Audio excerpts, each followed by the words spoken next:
Assalamualaikum warahmatullahi wabarakatuh. Apa kabarnya anak-anakku? Semoga kalian hari ini dalam keadaan sehat walafiat. Baik, dalam pertemuan kali ini kita akan belajar tema 4C, yaitu PB2. Subtema 1 ya. Silahkan kalian buka halaman 14 sampai halaman 17. Baik, di sini ada suatu percakapan antara ayah dan Bella, di mana Bella berbincang-bincang di teras rumah dengan ayahnya, dan Bella berkata, "Ayah, Bella ingin mengenal dunia tumbuhan. Dapatkah ayah menceritakannya?" Terus ayah menjawab, "Baiklah, nanti ayah beri kamu buku, kamu dapat mempelajarinya." Dalam buku yang dibaca Bella belajar tentang tumbuhan sangat penting bagi kehidupan manusia. Tanpa tumbuhan, manusia dan hewan tidak dapat menghirup oksigen karena tumbuhanlah yang menghabiskan oksigen. Baik, untuk memperjelas, mari kita pelajari bersama tentang bagian-bagian tumbuhan. Coba silahkan kalian lihat bagian-bagian tumbuhan mulai dari ujung bawah sampai ujung atas. Dari ujung bawah itu dinamakan akar. Setelah itu ke atas sedikit batang. Kemudian batang memiliki cabang. Nah, dalam cabang tumbuhan itu ada daun. Tentunya kalian sudah mengenal ya bentuk daun. Daun itu ada buah. Nah, ada buah. Kita ke atas, di situ ada bunga yang masih kuncup. Terus yang paling atas itu ada bunga yang sudah mekar.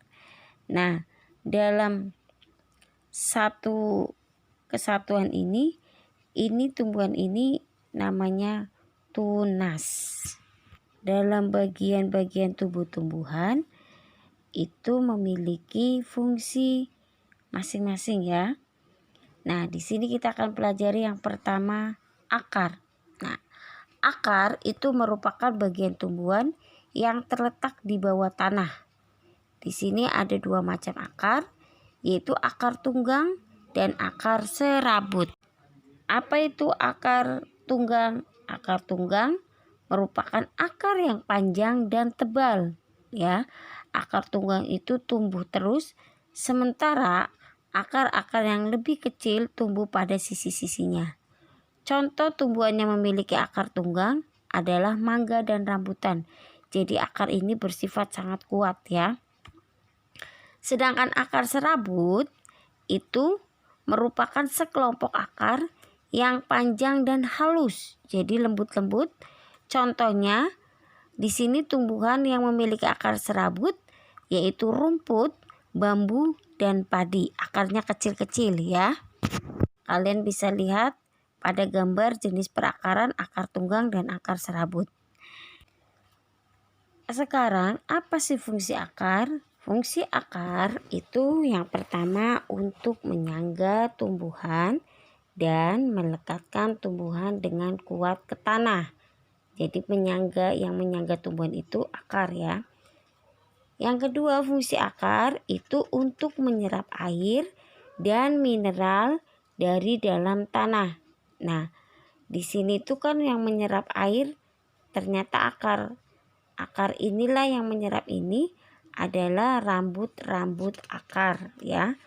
Rambut-rambut akar tumbuh pada sisi-sisi akar yang besar. Nah, rambut-rambut akarlah ini yang menyerap air dan mineral yang ada dalam tanah. Ya.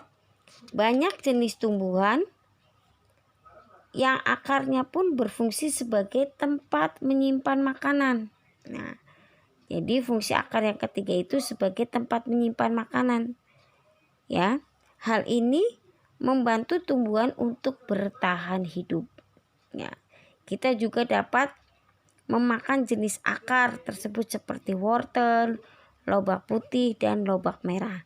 Jadi itu fungsi dari akar yang ketiga, yaitu menyimpan makanan yang kita dapat makan juga. Batang berfungsi menyangga tumbuhan sehingga menjaga tumbuhan agar tetap tegak. Batang juga merupakan tempat tumbuhan cabang, daun, bunga, dan buah. Di sini ada 2 jenis batang. Yang pertama, batang yang kuat, keras dan berkayu. Itu contohnya pohon durian dan duku. Serta yang kedua, batang yang memiliki batang lunak dan lemah. Itu contohnya pohon anggur dan sirih. Selain itu, batang juga berfungsi menyebarkan daun dengan bantuan cabang untuk mendapatkan cahaya matahari. Dan batang juga berfungsi mengangkut mineral dan air dari tanah menuju daun, serta mengangkut makanan dari daun ke bagian tumbuhan. Pada beberapa jenis tumbuhan, ada batang yang dapat menyimpan makanan. Seperti contohnya di sini, kentang, bawang, jahe itu merupakan tumbuhan yang memiliki batang di bawah tanah untuk menyimpan makanan. Selain itu juga ada batang yang menyimpan makanan, cadangan makanan. Di sini contohnya yaitu tebu, ya. Pohon tebu, sagu itu batangnya dapat menyimpan makanan. Baik, sekarang daun. Daun itu biasanya kita sering melihat berwarna hijau, ya. Sejumlah tulang daun menyebar di seluruh bagian daun. Silakan kalian lihat bagian-bagian daun. Bagian daun itu ada tangkai daun, ada tulang daun, ya. Tulang daun mengangkut air dan mineral menuju daun. Tulang daun juga menyangkut makanan dari daun ke berbagai bagian tumbuhan. Di sini kita lihat bentuk-bentuk daun, ya. Bentuk daun, macam-macam daun itu ada menyirip. Silakan dilihat itu tulangnya menyirip, ya, seperti ikan. Jadi seperti sirip ikan, ya. Yang kedua, sejajar. Daun sejajar ini jadi daunnya itu agak panjang dan lurus sejajar garis-garisnya, ya. Tulang daunnya itu sejajar. Serta di sini ada bentuk daun menjari. Menjari ini daunnya seperti jari, ya, bentuk jari. Itu macam-macam tulang daun. Pada bagian bawah permukaan daun terdapat bukaan kecil. Pada bukaan kecil yang disebut stomata. Jadi pada daun itu terdapat seperti kotak kecil, itu namanya stomata. Apa itu fungsi stomata? Fungsi stomata berfungsi membuang kelebihan air. Tumbuhan juga bernafas melalui stomata. Jadi stomata ini juga alat pernafasannya pada tumbuhan. Pada kedua sisi daun terdapat lapisan lilin. Ya, setiap daun itu memiliki lapisan lilin. Lapisan lilin ini fungsinya mencegah penguapan air yang berlebihan pada daun. Daun merupakan pabrik makanan bagi tumbuhan, makanya disebut sebagai produsen karena menghasilkan makanan sendiri. Makanan tersebut digunakan untuk pertumbuhan pada tumbuhan. Ya, cadangan makanan disimpan pada akar, batang, buah, dan biji. Cadangan makanan tersebut dapat dimakan oleh manusia dan hewan. Nah, ada pula yang menyimpan cadangan makanan pada daun. Cadangan makan pada daun yang kita makan seringnya contohnya ini daun mint, kol, ya. itu mungkin terus pada daun-daun ya, sayuran-sayuran seperti kangkung, bayam, itu daun dapat menyimpan cadangan makanannya di situ. Nah, pada proses pembuatan makanan, daun itu mengeluarkan oksigen. Nah, oksigen itu sangat penting bagi kehidupan kita manusia. Ya, jadi disitulah pentingnya tumbuhan bagi kehidupan kita. Kita belajar fungsi bunga, buah, dan biji. Nah, bunga adalah bagian tumbuhan yang paling indah dan berwarna-warni. Pada bagian tumbuhan, bunga kemudian tumbuh menjadi buah. Ya, coba kalian lihat pada gambar perkembangan bunga menjadi buah. Ya, ketika kita memotong buah, maka kita akan menemukan biji di dalamnya. Sebagian jenis buah hanya memiliki 1 biji, sedangkan sebagian lainnya memiliki banyak biji. Bagian-bagian pada biji tumbuhan antara lain ada kulit biji, bakal daun atau kotiledon, dan tunas yang terletak dalam kotiledon. Bunga, buah, dan biji itu memiliki fungsi umum yang sama, yaitu berperan dalam perkembangbiakan. Bunga yang telah dibuahi akan berubah menjadi buah dan di dalam buah terdapat biji. Bunga berfungsi sebagai alat perkembangbiakan karena memiliki alat kelamin berupa benang sari dan putik. Jadi alat perkembangbiakan pada bunga yaitu benang sari dan putik. Benang sari itu sebagai alat kelamin jantan dan putik sebagai alat kelamin betina. Buah juga berfungsi sebagai cadangan makanan ya. Jadi yang kebanyakan kita makan itu sebagai cadangan makanan. Ya, contohnya itu banyak sekali buah-buahan yang kita makan ya tentunya.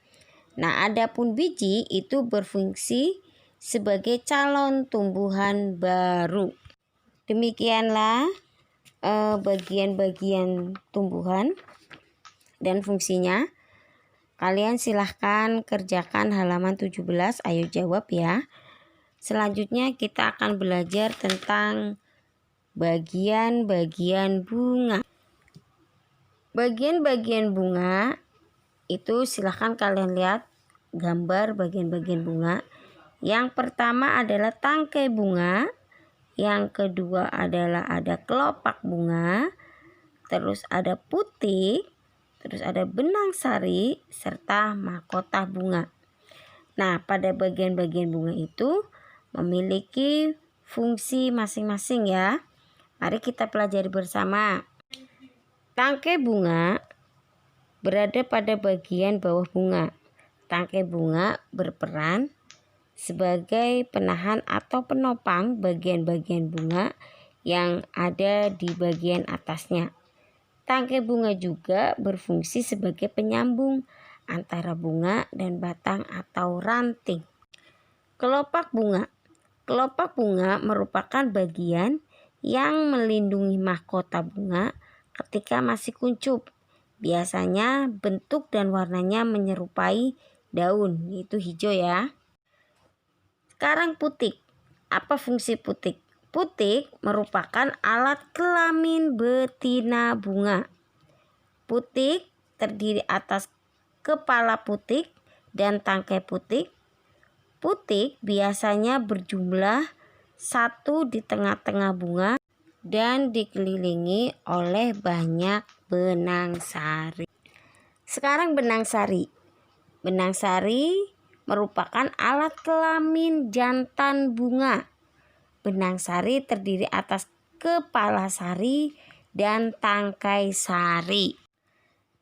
Yang terakhir mahkota bunga. Nih, mahkota bunga umumnya memiliki berbagai warna indah sehingga disebut sebagai perhiasan bunga. Jadi perhiasan bunga adalah mahkota bunga ya. Terkadang mahkota bunga juga mengeluarkan bau harum. Warna yang menarik dan bau harum itu ternyata ada fungsinya. Apa itu fungsinya? ternyata berguna untuk memikat serangga agar hinggap pada bunga dan membantu proses penyerbukan. Itulah materi hari ini yang dapat kita pelajari, yaitu tentang bagian tumbuhan dan fungsinya serta bagian-bagian bunga ya.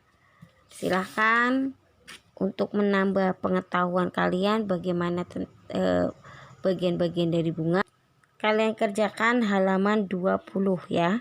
Kalian bisa lihat bunga di sekeliling lingkungan kalian seperti bunga mawar, kembang sepatu, bougainville, kamboja, melati.